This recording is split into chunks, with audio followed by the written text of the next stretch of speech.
मिथिहरनाय जायदि जोंनि दिनै दतमा ब्लक इउपिपिएल आरो गोबां राजनैतिक पार्टिनिफ्राय जोङो दिनै रेलि नुनो मोनदों। दा बिथांमोना बिजेपिनिफ्राय सासे दैदेनगिरि दं, बिथांनाव आं सोंनो बिथांनिफ्राय मा फोरमायो, अब्ला जों बिथांनिफ्राय मा मोनथिनो मोनो जों लानोसै।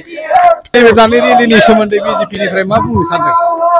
बिजेपिनिफ्राय दिनै जेनाखि सान्थि हान्जा सुरनाय बेयाव आं बिराद गोजोननाय मोनदों। मानो होनोबा बिटिआरनि एकर्ड बे एकर्ड डेखौ सोमोन्दो लाखिनानै दिनै बिजेपि आरो इउपिपिएल मोनसे पिस रेलि खालामदों।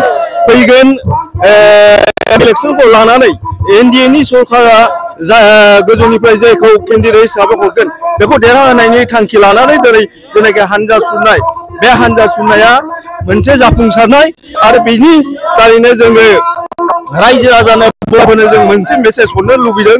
जों खौसेथिखौ नांगौब्ला एबा सान्थिखौ नांगौब्ला जों बे एनडिएनो जायनाखि केन्डिडेट होगोन बेनो भट होनानै देरहासार खालामनानै जों सान्थिखौ जेब्लायबो बजाय लाखिनानै थानांगोन। बेखौ आङो रायजो राजानिसिम मोनसे खावलायनाय हरनाय थाबाय।